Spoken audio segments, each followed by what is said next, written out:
우리가 기대하고 있는 하나님 나라의 모습들은 있을 것입니다. 성경에서도 우리를 기대하게 하고 소망하게 하는 그 하나님의 나라의 모습이 있습니다. 계시록의 말씀에 보면요.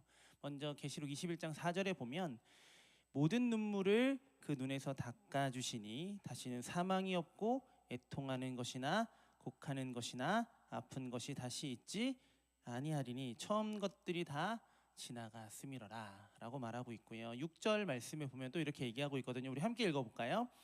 또 내게 말씀하시되 나는 알파와 오메가요 처음과 마지막이라. 내가 생명수 샘물을 목마른 자에게 값없이 주리니. 11절 말씀엔 또 이렇게 얘기하고 있거든요. 함께 읽어볼까요? 하나님의 영광이 있어 그 성의 빛이 지극히 귀한 보석 같고 벽옥과 수정같이 맑더라. 아멘.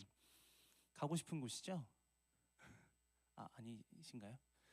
우리가 생각했을 때 하나님 나라는 어떤 종착지, 어떤 우리가 가야 되는 목적지에 머물러 있을 때가 많이 있습니다.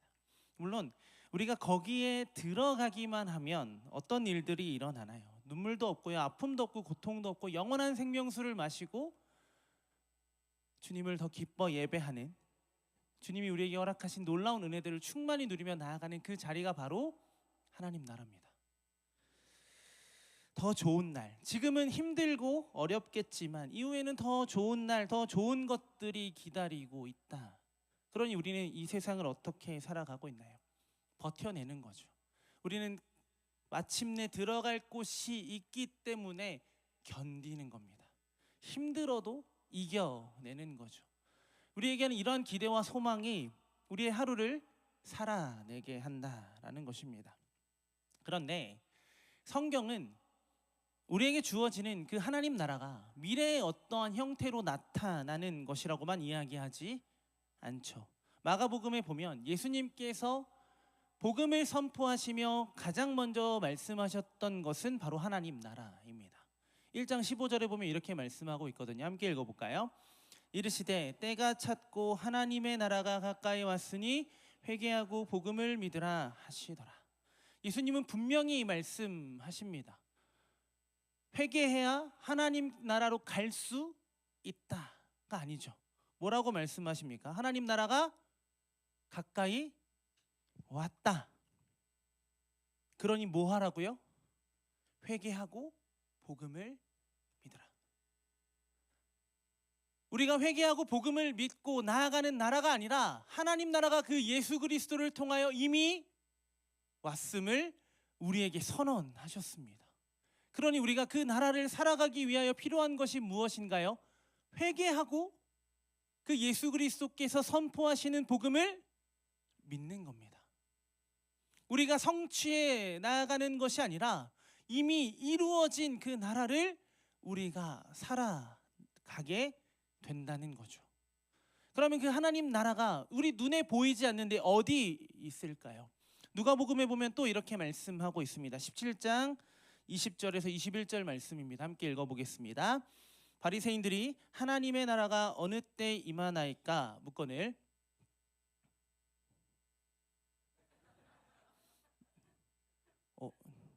제가 잘못 드렸나 봐요. 자, 제가 읽어드릴게요. 예수께서 대답하여 이르시되 하나님의 나라는 볼 수 있게 임하는 것이 아니요 또 여기 있다 저기 있다고도 못하리니 하나님 나라는 너희 안에 있느니라. 하나님 나라가 어디 있다고 예수님께서 말씀하세요? 너희 안에 있다. 어디 있는 것이 아니라 지금 너희 안에 있다라고 선언하는 거죠. 사실 이것은 믿는 자들에게 말씀하시는 것이 아니라 그 말씀을 믿지 못하는 자들에게 선언하시는 거예요. 하나님 나라는 볼 수 있게 임하는 것, 그것이 전부가 아니라 이미 그 예수 그리스도를 통해 이루어진 그 영원한 나라가 너희 안에 이미 허락되어져 있다 라고 우리에게 말씀하시는 겁니다. 이렇듯 하나님 나라는 우리가 잘 알고 있는 것처럼 공간적인 개념이 아니죠. 누구와 함께 사는 것이 하나님 나라죠? 주님과 동행하는 그 모든 곳이 하나님 나라인 줄 믿습니다. 그러니 우리는 우리의 일상 속에서 하나님 나라를 발견할 수 있어야 합니다. 일상은 무엇을 의미하죠? 반복되는 우리의 생활을 의미합니다. 우리는 매일 똑같은 시간에 일어납니다. 물론 1, 20분 차이는 있을 수 있죠. 우리는 매일 똑같은 시간에 밥을 먹습니다. 종류는 달라질 수 있을 겁니다. 우리는 매일 똑같은 일을 반복적으로 하고 있습니다. 이렇게 어떻게 보면 기계적으로 하루하루를 살아가고 있는 우리에게 하나님 나라가 임했다라는 것이 사실 어울리지는 않습니다. 왜요? 반복되는 그 생활들이 우리에게 기쁨을 가져다 주는 것이 아니라 지루함, 그리고 때로는 벗어나고 싶은 어떠한 일탈의 요소들이 되기 때문에 그러하다라는 겁니다. 그런데 중요한 건 무엇일까요? 하나님 나라는 임했다라는 겁니다. 우리 일상에 깊이 하나님 나라가 자리 잡고 있어요. 왜요? 그 나라의 왕이신 그 예수 그리스도께서 우리의 인생을 주관하시고 통치하시고 이끌어 가시기 때문인 줄 믿습니다. 우리는 그러니 그 나라를 오늘도 살아내는 거죠. 그러니 어떠한 형태로 거룩한 곳과 거룩하지 않은 영역이 있는 것이 아닙니다. 성공과 실패의 자리가 있는 것이 아닙니다. 주님과 함께하는 그곳이 하나님 나라죠. 산의 진미가 있습니다. 누구랑 먹느냐가 중요하죠. 먹는 게 중요하죠. 아무리 맛있는 음식이 있고 아무리 좋은 것이 있어도 내가 너무 불편한 사람과 그것을 함께 나누어야 된다라고 생각하면 우리 마음이 어떻죠? 불편합니다. 우리가 왜 온전히 하나님 나라를 살아내지 못할까요? 하나님 나라가 우리 일상 가운데 침투했는데, 주어졌는데 왜 우리가 그 나라를 온전히 기뻐하고 누리지 못할까요? 문제가 뭘까요? 불편한 거예요. 누가요? 죄송하지만 하나님이 불편한 거예요. 이런 내 모습도 하나님이 사랑하실까? 나의 연약한 부분조차도 하나님이 바라보시면서 실망하지는 않으실까? 하는 그러한 모습들이 우리 가운데 하나님 나라를 온전히 누리지 못하게 한다는 거예요. 내 일상은 너무 빡빡하고 내 일상은 너무 분주하고 너무 어렵고 하루하루 살아가는 것이 은혜로 살아간다라고 말하지만 그 인생이 너무나도 비참해 보일 때도 있어요. 그 상황 속에서 하나님이 나와 함께 하신다? 이건 내가 보여주고 싶은 모습이 아니라는 겁니다. 그런데 우리는 어떤 갖추어진 모습, 어떤 좋은 모습으로만 그 나라를 살아가는 것이 아닙니다. 그 나라가 우리에게 주어진 가장 큰 이유는 하나님이 우리를 사랑하셨기 때문에 그렇습니다. 우리의 어떤 조건과 자격을 보신 것이 아니죠. 우리이기 때문에 그 나라를 우리 가운데 허락하셨다라는 겁니다. 물론 여전히 이 땅을 살아가고 있기 때문에 우리는 아픔을 경험하고요, 눈물을 흘릴 일도 많이 있습니다. 그런데 이 모든 눈물을 거두시고 그 아픔을 거두실 분이 이미 우리와 함께하고 계심을 우리는 기뻐하고 감사할 수 있었으면 좋겠습니다. 그래서요, 그 나라는 우리의 열심으로 이루어지는 나라가 되면 안 돼요. 사실 우리가 어떤 공로로, 우리의 어떠한 열심으로 이루어지는 나라면 우리는 계속해서 우리가 추구하고자 하는 나라를 만들어 가려고 할 겁니다.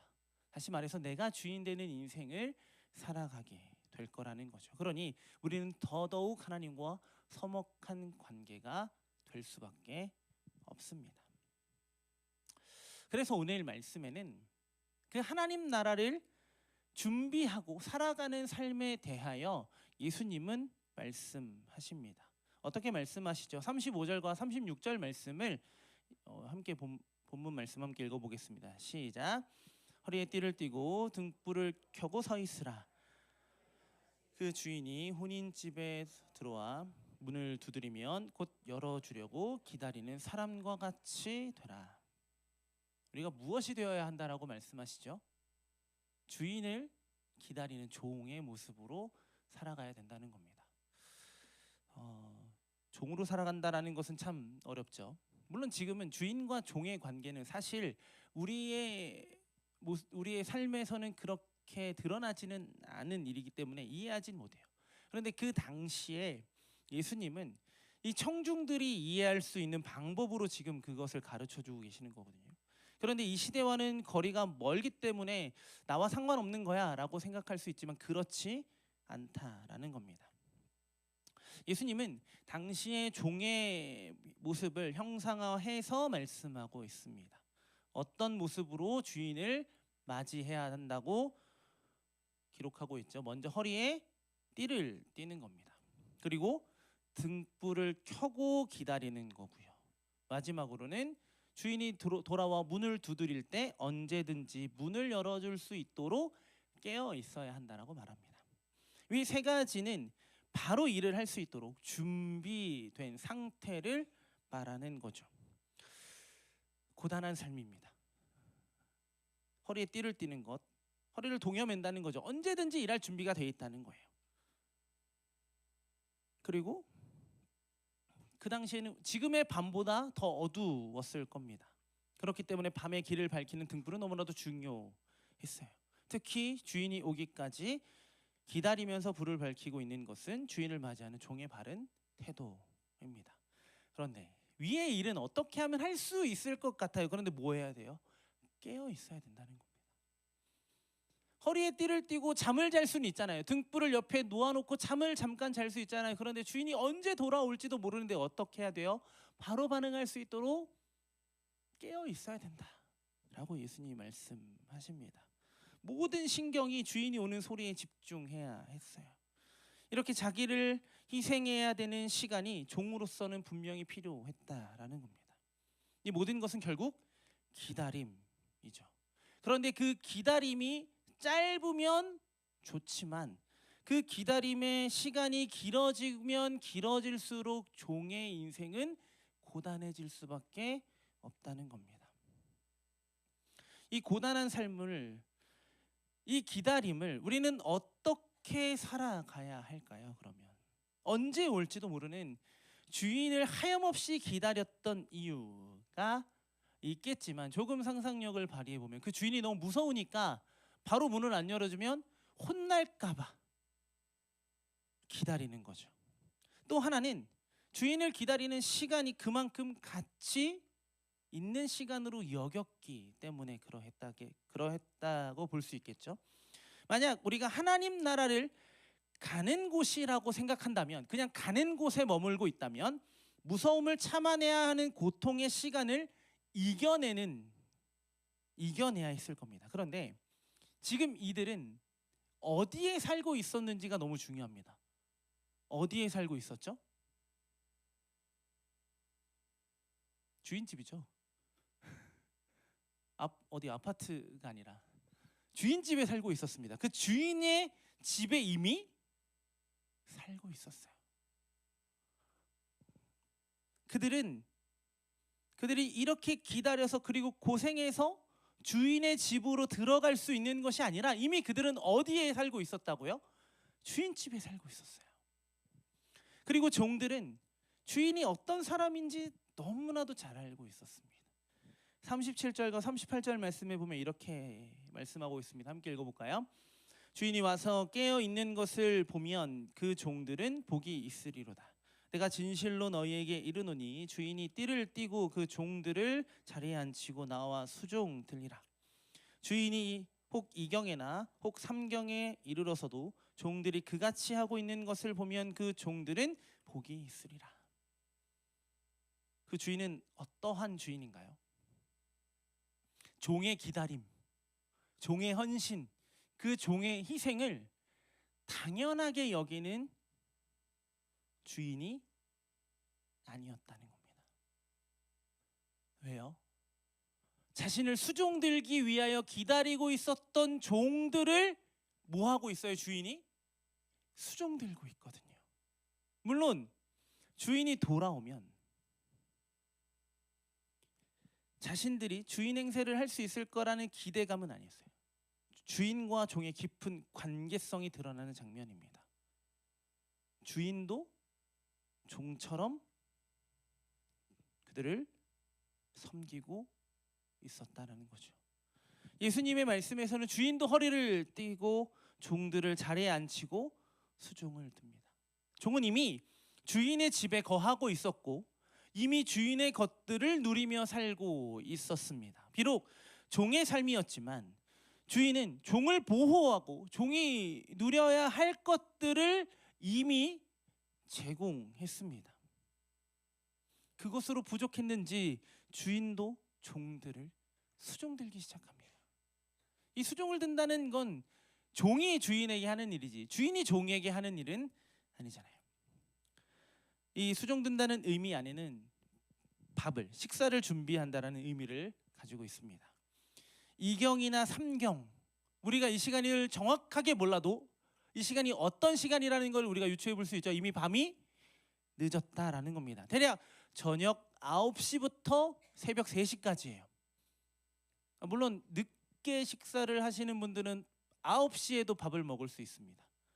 야식을 즐겨 하시는 분들은 11시, 12시에도 밥을 먹을 수 있습니다. 그런데 3시는요? 아침이죠. 언제? 이 시간에 밥을 차려주는 주인은 어떻게 보면 너무 이기적인 거죠.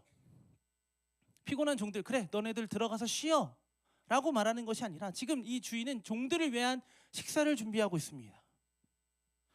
왜 그랬을까요? 여기서 우리가 기대하는 하나님 나라와 하나님께서 우리에게 허락하시는 하나님 나라의 차이가 나타나는 겁니다. 우리는 어떤 것을 보상으로 여기죠? 우리가 원하는 것으로 보상받는 것, 그것을 기대합니다. 우리가 하나님 나라를 기다리고 소망하는 이유는 어떻게 보면 내가 원하는 무언가가 이루어지지는 않을까라고 생각할 수 있기 때문에 그래요. 그런데 그렇지 않다는 거죠. 우리가 생각하지 않은 것으로 우리를 갚아주신다라는 겁니다. 왜 그러면 주인은 이 밥을, 식사를 준비하고 있을까요? 이 주인이 어디서 돌아오고 있었는지가 너무 중요합니다. 주인은 혼인잔치에서 돌아오는 길이었어요. 당시의 혼인은 지금도 그렇지만 동네 잔치입니다. 온 동네가 축복하고 기뻐하는 자리입니다. 그 자리에서 돌아온 주인은 이 기쁨을 여기서 자신을 기다리고 있었던 종들과 함께 하고 싶었던 겁니다. 그게 진짜 기쁨이니까요. 자신의 기쁨을 함께 공유하고 싶은 주인과 그 주인이 함께하는 기쁨을 아는, 그 주인과 함께하는 기쁨을 아는 종들은 밤이 늦도록 그 시간을 누립니다. 종들은 그 주인으로 인한 기쁨을 함께 누리기를 기대하며 기다리고 있었던 거예요. 이 삶이 우리가 이 땅에서 하나님 나라를 살아가는 삶의 근거가 된다는 겁니다. 예수님께서 가르쳐 주신 기도의 핵심에도 바로 이러한 말씀이 있어요. 마태복음 6장 10절에 보면 뭐라고 말씀하고 있죠? 함께 읽어볼까요? 나라가 임하시오며 뜻이 하늘에서 이루어진 것 같이 땅에서도 이루어지리. 하늘에서 이루어진 뜻이 이 땅 가운데 이루어지는 것이 우리의 기도의 핵심이에요. 우리의 삶의 핵심도 이와 같다는 겁니다. 하늘에서 이루어진 그 영원한 나라가 우리의 삶 가운데 이루어지는 기쁨이라는 거죠. 내가 만들어 놓은 어떠한 형태의 하나님 나라가 내가 나아가는 것이 아니라 완성된 그 완전한 나라를 우리 가운데 허락하셔서 이 땅 가운데 내 슬픔이 가득하고 여전히 내 아픔이 가득하고 때로는 비참한 인생을 살아가고 있는 그 순간에도 하나님 나라의 기쁨을 누리게 하신다라는 겁니다. 언제 올지는 알 수 없지만 자신을 맞이하는 종인 자신들을 절대로 외면하지 않을 주인이라는 신뢰로 가득해야만 우리는 기쁨으로 주어진 일상을 다하며 살아갈 수 있습니다. 종들은 지금 하고 있는 일을 당연히 해야 하는 일처럼 받아들이면서 살지 않았어요. 그들에게 주인을 기다리는 시간은 고단함과 고통의 시간이 아니라 기쁨과 기대의 시간이었을 겁니다. 주인이 어디에서 오는지도 알고 있었고 그 주인이 자신들을 위해 할 일들에 대한 기대가 종들에게 있었기 때문입니다.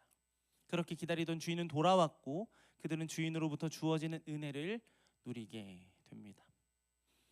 예수님의 말씀을 듣고 있던 무리와 그리고 우리에게 지금 주인의 태도는 이상하고 충격적입니다. 왜냐하면 일어나기 어려운 일이죠. 주인이 자신을 기다려준 종들의 수고를 당연하게 여기지 않고 오히려 그들의 수고를 아는 듯 그들을 위로하면서 역으로 그들을 수종들고 있어요. 종들에게 깨어 준비하라고 한 주인은 그들에게만 그 시간을 요구한 것이 아니라 그 주인도 그 시간을 준비하고 있었다라는 겁니다. 종들이 깨어있기를 원한 것은 혼자 흥청망청 그 결혼식을 즐기고 온 후에 수정받기를 원했기 때문이 아니라 내가 누리고 온 이 기쁨을 내가 사랑하는 이 종들과 함께 나누고 싶었던 겁니다. 다시 말해서 주인과 종은 각자의 자리에서 함께 할 시간을 준비하고 있었던 것입니다. 종은 자신의 주인을 정확하게 알고 있었습니다. 우리가 이 땅 가운데 이미 임한 하나님 나라를 살아가는 기쁨, 그리고 영원히 임하게 될 하나님 나라를 소망하는 기대, 이것이 더 충만하고 더 기쁨으로 감당하며 누려가기 위해서 우리는 무엇이 필요할까요? 그 주인을 알아가는 기쁨이 우리 가운데 먼저 필요하다라는 거예요. 우리가 알고 있는 어떤 주인의 모습으로 그리스도를 바라보는 것이 아니라 그리스도가 우리에게 무엇을 말씀하시고 그리스도가 그 말씀을 어떻게 이루셨는지를 바라보면서 그 예수님을 알아가는 기쁨을 먼저 우리 가운데 회복해 나아갔으면 좋겠습니다. 서두에서도 이야기했지만 하나님 나라를 온전히 누리지 못하는 이유는 쉬워요. 우리가 하나님과 관계가 어색하기 때문에 그렇습니다. 근데 하나님은 우리와 어색하고 싶어 하지 않으세요. 어려워하는 것을 원하지 않으세요. 왜냐하면 하나님은 우리를 생각하실 때마다 기쁨을 이기지 못하시거든요. 우리도 하나님을 생각할 때마다 그러하기를 기대합니다. 그래야만 지금 이곳에서 여전히 내 삶은 어렵지만 그 가운데 나와 함께 하시는 주님으로 위로받고 회복을 경험하고 치유를 경험하는 우리의 삶이 되었으면 좋겠습니다. 그런데 정말 마냥 기쁠 수는 없어요. 왜냐하면 언제 정한 날짜가 있으면 그 정한 날짜를 어떻게 해서든지 기다리겠죠. 군대에 가면 마지막 한 100일 정도가 되면 달력에 X표를 칠할 수 있는 권한이 생깁니다. 저희 부대는 그랬어요. 그 전까지는 작게 표시를 해요. 근데 이제 100일 정도가 남으면 제 마음대로 이제 할 수 있어요. 달력에 X표를 합니다. 내가 갈 날이 언젠지 기다리니까. 그러니까 어때요? 이 X표를 칠 때마다 너무 좋죠. 왜요? 하루하루가 가까워지고 있으니까. 근데 그 날짜가 우리 가운데 딱 정해지면 그 하루하루 X표를 치는 게 기쁠 수 있는데 그 언제 올지 모르기 때문에 너무 힘들어요. 그래서 이렇게 말씀하시거든요. 39절과 40절에 보면 이렇게 말씀합니다. 너희도 아는 바니 집 주인이 만일 도둑이 어느 때 이를 줄 알았더라면 그 집을 뚫지 못하게 하였으리라. 그러므로 너희도 준비하고 있으라. 생각하지 않은 때에 인자가 오리라 하시니라. 그날이 언제인지는 정확하게 알 수 없습니다. 도둑은 예고 없이 들이닥칩니다. 인자의 오심도 그와 같다고 말씀하시죠. 생각지 않았던 때에 오셨던 예수님은 그렇게 생각하지 않은 때에 다시 오실 겁니다. 그날을 온전히 기다리지 못한 이들을 현장에서 잡아야지. 내가 제대로 깨어 있으라고 했는데 깨어 있지 못하는 우리를 벌하시기 위해서 몰래 오시는 게 아니라는 겁니다. 지금도 예수님은 그날을 준비하고 계시기에 이 땅에 임한 그 하나님 나라를 살아가는 우리가 함께 그 영원한 나라를 준비하자고 말씀하시는 거예요. 다시 오셔서 영원한 나라를 완성하실 그 재림의 시간을 우리는 알 수 없습니다. 그런데 우리는 그 하나님을 알죠. 약속을 반드시 이루시는 하나님이시라는 것을 우리는 알고 믿고 있습니다. 약속대로 오셔서 반드시 이루실 겁니다. 그리고 그 기쁨을 우리 가운데 충만하게 할 겁니다. 이 기다림이라는 시간은요, 종들에게만 주어진 시간이 아니라 그 주인에게도 부여된 시간입니다. 종들만 기다리고 있는 것이 아니라 주인도 기다리고 있어요. 우리만 그 하나님 나라를 기다리고 있는 것이 아니라 그 나라의 왕이신 예수님도 그 나라를 기다리고 준비하고 계신다라는 겁니다. 그러니 지금부터 우리가 허리에 띠를 띠고 등을 밝히고 깨어 기다릴 수 있는 우리의 하루하루가 되었으면 좋겠습니다. 이 준비 시간을 통해서 우리는 이미 어디에 살고 있어요, 여러분? 주인 집에 살고 있습니다. 주인의 것이 다 우리 겁니다. 이미 우리에게 주어졌습니다. 이미 우리는 그걸 받아서 누리면 되는 겁니다. 우리가 어떻게 노력해야만 우리가 얻어낼 수 있는 결과가 아니라 이미 주어진 그 결과들을 누리며 사는 거죠. 내가 어떻게 해야만 하나님이 나를 받아주시는 게 아니라 이미 내가 받아들여졌기 때문에 우리가 주님의 일들을 감당할 수 있는 겁니다. 이게 은혜죠. 이 은혜 안에서 주님의 나라를 기대하고 소망하는 우리의 삶이 되었으면 좋겠습니다. 이제 말씀을 좀 정리할까요? 우리만 하염없이 기다리는 것이 아닙니다. 우리 주님도 그날을 우리만큼 기다리고 계십니다. 그러니 깨어 지금의 우리의 삶을 보호하시고 감찰하시고 지키시는 겁니다. 우리는 이미 하나님의 은혜 안에 거하고 있고 그 은혜를 누릴 자격이 이제 우리에게 주어진 거예요. 우리의 어떤 모습 때문이 아니라 하나님이 우리를 사랑하셨기 때문에 그 사랑으로 우리가 살아갈 수 있는 하루하루가 우리에게 주어진 겁니다. 물론 너무 어렵습니다. 제가 요즘 청년들에게 이런 질문을 많이 합니다. 진짜 은혜로는 안 되겠니? 은혜로는 안 되니? 라는 질문을 참 많이 합니다. 그럴 때마다 청년들이 알죠, 목사님. 은혜로 살려고 해요. 살려고 아침에 큐티도 하고요. 기도도 하고 시작합니다. 그리고 중간중간 제가 잊을까 봐 하나님을 부르고요. 하나님을 찾아요. 그런데도 어렵더라고요. 안 되더라고요. 이런 대답을 하는 친구들이 있어요. 그때 제가 이렇게 얘기해요.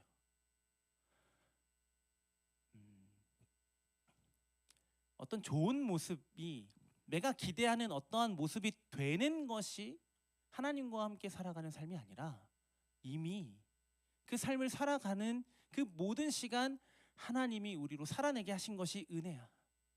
그러니까 내가 어떤 모습으로 되어지려고 하기보다는 그 은혜를 깊이 누려가는 하루하루가 되기를 원해가 아니라 기도할게 라고 이야기를 합니다. 제가 해줄 수 있는 건 그것뿐이더라고요. 우리 주님도 그런 마음으로 지금 우리를 지키고 보호하시는 거예요. 은혜로는 안 돼요, 주님. 도저히 안 되겠어요. 다른 것도 좀 허락해 주세요. 라고 말하는 우리에게 그 은혜로만 살 수 있다라는 것을 우리 주님은 계속해서 보여주실 겁니다. 그래서 우리에게 말씀하시는 거고요. 그 말씀을 하루하루 이루어 가시는 겁니다. 그렇게 하나님을 알아가는 그 은혜 시간 속에서 하나님을 알아가고 하나님과 더 깊어져 가면서 우리에게 주어진 그 영원한 나라를 기쁨과 감사로 살아가는 저와 여러분들의 삶이 되기를 예수님의 이름으로 간절히 소망합니다. 아멘. 우리 함께 찬양할 건데요. 이 찬양의 가사에 보면 후렴의 가사에 보면 이런 가사가 있어요. 결국 내 주님과 함께 사는 것 나의 영원한 소원, 주의 아름다움 안에 사는 것 나의 영원한 기쁨. 주님과 함께 살아가는 것이 우리에게 주어진 영원한 소원이고요. 주님 안에 살아가는 것이 우리에게 주어진 기쁨입니다. 그 기쁨과 감사로 주어진 하루하루를 하나님 나라로 살아가는 우리가 되기를 소망하면서 함께 찬양하도록 하겠습니다.